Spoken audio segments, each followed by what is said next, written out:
ठीक है, बड़ी बात आप कह रहे हैं लोकसभा में समाजवादी पार्टी का अस्तित्व खतरे में। रोहित अग्रवाल जी के पास जा रहा हूं। फराज किदवई ने कहा, Faraz Kidwai please please please please please sir please sir please please please एक जैसा रोहित अग्रवाल जी से जवाब ले लूं। मैं आ रहा हूं आपके पास। अबू शर्मा जी काफी देर से वेट कर रहे हैं। रोहित अग्रवाल भाई, हैंडपंप चलाने वाला कोई नहीं मिलेगा, बड़ी बात कह रहे हो फराज किदवई। कह रहे कि भाई आप लोगों ने जो काम किया है मौजूदा गठबंधन में जाके, एनडीए के पास जाके, उसके बाद आप लोगों की स्थिति खराब होने वाली उत्तर प्रदेश में। नहीं, फराज भाई की समस्या ये है कि हैंडपंप से गरीब व्यक्ति पानी पीता है। अब फराज भाई को तो खासा नफरत है गरीब व्यक्ति से। फराज भाई चाहते हैं कि जो गरीब व्यक्ति पानी पी रहा है वो भी ये बंद करवा दें, क्योंकि 80 करोड़ लोगों को राशन से भी इनको सबसे ज्यादा दिक्कत होती है, क्योंकि इनको तो पता नहीं है 5 किलो राशन की कीमत क्या होती है। क्योंकि ये जो लैपटॉप और टैब लेके डिबेट करने वाले, इसी चेंबर में बैठ के डिबेट करने वाले लोगों को 5 किलो राशन की कीमत समझ में नहीं आएगी। 5 किलो राशन जब लोगों का पेट भरता है तो वो उनको भूखे पेट नहीं सोना पड़ता है। तो ये कीमत इनको नहीं समझ में आएगी। हैंडपंप के पानी की कीमत इनको नहीं समझ में आएगी। इनको तो नहीं, ये बताइए हैंडपंप किसका उखड़ेगा? नहीं, आप ये जो सवाल फराज किदवई ने पूछा है कि भाई हैंडपंप बंद हो जाएगा, किसका हैंडपंप उखड़ने वाला 24 में? नहीं, हैंडपंप तो उखड़ ही नहीं पाएगा। समस्या ये है, हैंडपंप उखाड़ते उखाड़ते फराज किदवई की साइकिल पंचर हो गई, और अभी तक ये कहते थे कि साहब हमने राज्यसभा दी, तब राष्ट्रीय लोकदल के अध्यक्ष जी सदन में गए, है ना। तो आज तो आप अब आगे से ये कहना कि एक राज्यसभा और चली गई राष्ट्रीय लोकदल की वजह से, क्योंकि 8वां कैंडिडेट भारतीय जनता पार्टी ने इसीलिए उतारा क्योंकि राष्ट्रीय लोकदल ने समाजवादी पार्टी से नमस्ते कर ली थी। तो आगे से जब आप राज्यसभा का अगर आरोप लगाना तो 2 राज्यसभा का लगाना फराज किदवई भाई। तीसरी बात मैं आपको कहूंगा, इन्होंने भी कहा लोकतंत्र खतरे में है। भाई साहब, चंडीगढ़ मॉडल जिसको आप चिल्ला रहे हो वो लोकतंत्र था, तभी आप उसको जीत के आए। राहुल गांधी जिनकी सदस्यता बहाल हुई, वो लोकतंत्र जिंदा था, सरकार के खिलाफ निर्णय आया और राहुल गांधी की सदस्यता बहाल हुई। इलेक्टोरल बॉन्ड, सरकार के खिलाफ निर्णय आया और इलेक्टोरल बॉन्ड के ऊपर रोक लगी। तो इसलिए भाई साहब, लोकतंत्र खतरे में नहीं है, समाजवादी पार्टी और कांग्रेस का अस्तित्व खतरे में है। ठीक है, मैं जा रहा हूं अबू शर्मा जी के पास, इसके बाद मैं फराज किदवई आपके पास जवाब लेने के लिए आ रहा हूं। भाई लोकतंत्र खतरे में नहीं। अबू शर्मा जी, फराज किदवई एक सेकंड वेट कीजिएगा। अबू शर्मा जी, अबू शर्मा जी काफी देर से वेट कर रहे हैं। भाई आपके अलायंस से ही है फराज किदवई जी, थोड़ा मौका उनको भी दिया जाना पैनल पे बहुत जरूरी है। मैं अबू शर्मा जी के पास जा रहा हूं, आपके अलाई हैं भैया, बहुत देर से वेट कर रहे हैं। अबू शर्मा जी, कांग्रेस पार्टी और समाजवादी पार्टी खतरे में है, ये कहना है आरएलडी का। लोकतंत्र खतरे में नहीं, और इस तरह की बातें जो की जा रही कि न्याय यात्रा निकाल ली और भारत जोड़ो यात्रा निकाली है, कहीं कोई टूट फूट नहीं है। नहीं, ये 2 सप्ताह पहले का बात है या 2 हफ्ता बाद का बात है? ये वर्तमान की बात है। वर्तमान की बात है। उनका ही सोच 2-2.5 सप्ताह पहले कुछ अलग था। ये तो उनका सवाल का क्या जवाब दूं, जो जिसका 2.5 सप्ताह के भीतर अपना चरित्र तो बदल जाते हैं। उनका सवाल का जवाब देना जरूरी नहीं है, जनता जवाब देगा, समय पर जवाब देगा। तो उसमें कोई जवाब देने की जरूरत, आवश्यकता मैं नहीं समझता हूँ। राजीव गांधी नहीं, आपको समय पर जवाब मिल जाएगा। आप इंतजार कीजिए, समय पर जवाब मिल जाएगा। राहुल गांधी का चिंता करने की जरूरत नहीं है। आप पहले पूरा देश तो बहुत दूर की बात है, पश्चिम उत्तर प्रदेश छोड़ के आगे बढ़ने की कोशिश कीजिए। राहुल गांधी का होता है, ये बात उसकी है। और जो चुने हुए विधायक होते हैं वो किसी पार्टी के बंधुआ मजदूर नहीं होते हैं, उनको अपनी जनता को बताना पड़ता है। समय मेरा है। इनके राजा रोहित जी, अबू शर्मा जी को बोलने दीजिए। रोहित जी, आप जो बोल रहे थे वो सुन रहे थे। रोहित भाई उनको बोलने दिया जाए, वो सुन रहे थे हम लोगों को, एक बार उनको बोलने दिया जाए। उत्तर प्रदेश के युवाओं को रोहित जी, उनको बोलने दिया जाए, सुन लेते हो क्या कह रहे हैं। अबू शर्मा जी बोलिए। हाँ, नहीं, मैं मिश्रा जी के कहना चाहता हूं। मिश्रा जी अभी बोल रहे थे, अच्छा देश का प्रधानमंत्री कह रहे हैं, कोई मतलब जो सड़क में आवारा लड़का होता है ना, वो बोलता है कुछ मोहल्ला में, जो हम कल ये कर देंगे, और बाद में वो पलट जाते हैं, वो आवारा लड़का करता है। हाँ, लेकिन देश का प्रधानमंत्री कह रहे हैं 70,000 करोड़ का भ्रष्टाचार किया अजित पवार जी, और 2 दिन बाद उनको माला पहना रहे। ये प्रधानमंत्री का चरित्र यही क्या लोकतंत्र भारत है वर्ष हो? कि मैं देश इस के चैनल के प्रधानमंत्री रोहित जी एक सेकंड रुकिएगा, रोहित जी एक सेकंड रुकिएगा, रोहित जी एक सेकंड रुकिएगा, अबू शर्मा जी बोलिए। के ऊपर बैठ के ये आवाज उठा रहे हैं, यही लोकतंत्र है। नहीं, इसको ये कह रहे हैं कि नहीं, लोकतंत्र नहीं, खत्म हो गया। अगर देश के प्रधानमंत्री के ऊपर आप आरोप लगा रहे हैं रोहित जी एक सेकंड रुकिएगा, रोहित जी एक सेकंड रुकिएगा प्लीज। अबू शर्मा जी को लेकर आइए, रोहित जी एक सेकंड वेट कीजिएगा, अबू शर्मा को लेकर आइए और संजीव मिश्रा जी को लेकर आइए। अबू शर्मा जी बोलिए, रोहित जी एक सेकंड वेट कीजिएगा। आपने जब कहा मैंने एक शब्द कहा। नहीं आप बोलिए, रोहित जी सुन रहे हैं, बोलिए आप बोलिए, अबू शर्मा बोलिए आप। हाँ, तो देश का प्रधानमंत्री कह रहा है जो 70,000 करोड़ का भ्रष्टाचार किया और 2 दिन बाद उन्हीं को दुपट्टा पहना के अपने पार्टी में शामिल कर रहे। ये देश का प्रधानमंत्री इस चैनल के माध्यम से ये देश का युवा आज ये बात को सुन रहे साहब। ये पश्चिम बंगाल की बात कर रहे थे आप एंकर साहब ने, आदरणीय मिश्रा जी। विवेक जी, मैं आ रहा हूँ एक सेकंड में, संजीव जी आ रहा हूँ, इसके बाद आप ही के पास आ रहा हूँ, आप जवाब तैयार रखिएगा, आ रहा हूँ आपके पास। संजीव जी आ रहा हूँ आपके पास। 2021 के चुनाव में हारने के बाद पश्चिम बंगाल का। संजीव जी एक सेकंड, उनका एलिगेशन तो सुन लीजिए आप प्लीज, एक सेकंड। मैं इनके प्रवचन सुनने नहीं आया। ये प्रवचन ये कांग्रेस के बारे में कुछ बताए। 35 साल कांग्रेस बेहाल हो गई। अरे भाई, तो कांग्रेस पार्टी पे एलिगेशन थोड़ी लगाएंगे, वो आप पर एलिगेशन लगाएंगे, साफ सीधी सी बात है। तो बीजेपी पर एलिगेशन लगाएंगे। सर एक सेकंड सुन लीजिए संजीव मिश्रा जी। कांग्रेस के बारे में कुछ बताए ना, कांग्रेस के बारे में कुछ बोलो ना। न घर की है, न घाट की है, न नेता है, न कार्यकर्ता है आपके पास, और आप इतनी बड़ी बड़ी बातें कह रहे हैं। जमानत पे छूट गया हुआ जिसका राष्ट्रीय स्तर का नेता हो, वो हमको क्या बताएंगे? प्रधानमंत्री क्या कह रहे हैं, आवारा लड़का क्या कह रहे हैं? जनता लगातार जवाब दे रही, जनता लगातार जवाब दे रही, जनता लगातार जवाब दे रही है। कांग्रेस पार्टी की मटिया मेट हो चुकी, कांग्रेस पार्टी की इसीलिए मटिया मेट हो चुकी। आप जैसे अबू शर्मा जैसे लोगों ने कांग्रेस की लुटिया डिपो दी, आप जैसे लोगों ने कांग्रेस की लुटिया डिपोई है। और ठीक है संजीव मिश्रा जी सुन लेते एक बार क्या कह रहे हो। संजीव मिश्रा जी सुन लेते, उनका एलिगेशन सुन लेते हैं ना, उनके एलिगेशन क्या है। क्या आपको मोदी जी और अमित शाह जी सुनने अरे का सर कोई शक्ति प्रवचन नहीं दिया? सुना रहा है, प्लीज आप वेट कीजिए, आ रहे हैं।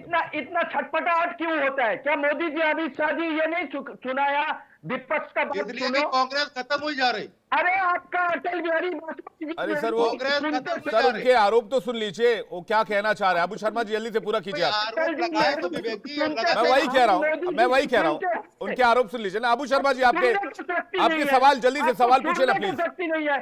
अबू शर्मा जी सवाल पूछे ना प्लीज, सवाल पूछे ना।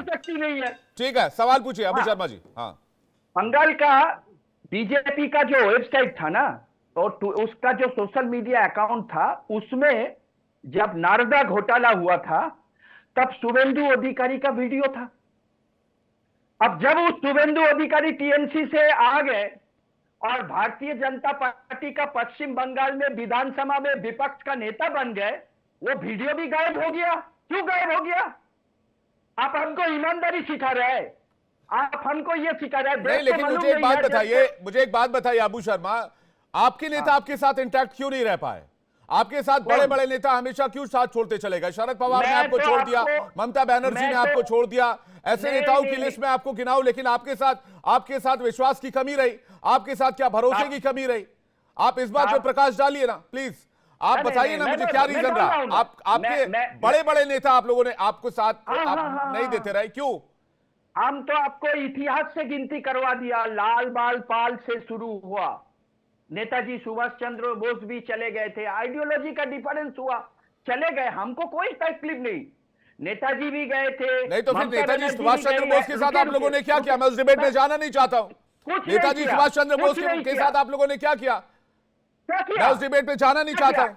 आपको दुनिया को पता है, आपको इतिहास में दर्ज है मामला। इतिहास पता है। मैं अभी वर्तमान की बात कर रहा हूँ अबू शर्मा जी, मैं अभी की बात कर रहा हूँ। एक मिनट, आपने बात उठाया, मैं अभी की बात कर रहा हूँ, मैं संजीव मिश्रा जी आ रहा हूँ।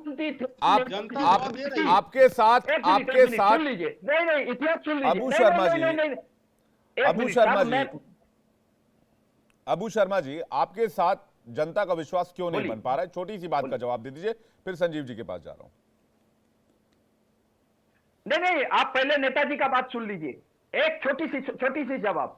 नेताजी का बेटी आजादी के बाद भारत में आए थे, नेहरू जी के घर पे रुके थे, नेहरू जी के साथ खाना खाते थे सुबह। ये इतिहास अब पढ़ लीजिए, इतिहास आरएसएस का इतिहास मत पढ़िए। हाँ, रही जनता की बात, कहीं ना कहीं हम आत्मविश्लेषण किया कहां हमारा कमी रहा, और उस आत्मविश्लेषण के बाद राहुल गांधी जी जब भारत जोड़ो यात्रा में निकले, उसके बाद से लगातार हमारा जीत हो रहा है। कर्नाटक में हुई, हमारा हिमाचल प्रदेश में हुई और तेलंगाना में हुई।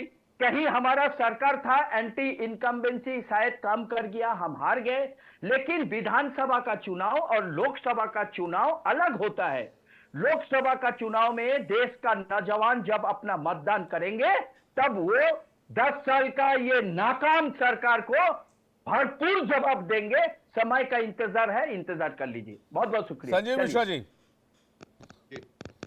अब ये कह रहे कि नेताजी जो है वो बड़े करीबी हुआ करते थे कांग्रेस पार्टी में, तो मैं कहना चाहता हूं कि नेताजी ने कांग्रेस अध्यक्ष का पद क्यों छोड़ दिया था। मैं उसमें जाना नहीं चाह रहा था, फिर मैं आपने मुझे उस तरफ घसीट लिया। डिबेट भी आज उस टॉपिक पर नहीं है, उस टॉपिक में बात करेंगे फिर किसी दिन। अरे साहब, वो नेताजी के सम्मान में क्या क्या किया गया पिछले 70 सालों में, इस सवाल का जवाब कोई देगा? विचारधारा की लड़ाई तो ठीक बात है, लेकिन जब आप भारत के पहले प्रधानमंत्री को इस देश का स्वतंत्रता सेनानी मानते हैं, हम सभी मानते हैं, तो सुभाष चंद्र बोस को क्यों नहीं माना जाना चाहिए? क्या आप लोगों की पार्टी का स्टैंड इस पर कभी क्लियर रहा? आप लोगों ने सुभाष चंद्र बोस के देश से बाहर जाने के बाद क्या किया? बहुत सारे सवाल है, मैं उसमें जाना नहीं चाहता अबू शर्मा। संजीव मिश्रा जी, मैं आपके पास आ रहा हूं, प्लीज। अभी उस तरफ से डिबेट नहीं कर रहा हूं मैं। आज की डिबेट अबू शर्मा जी, नेता मैंने भी फिर 10 सवाल में पूछ लूंगा अभी। अबू शर्मा जी ठीक है, आज के ऊपर डिबेट करते हैं। संजीव मिश्रा जी। हाँ।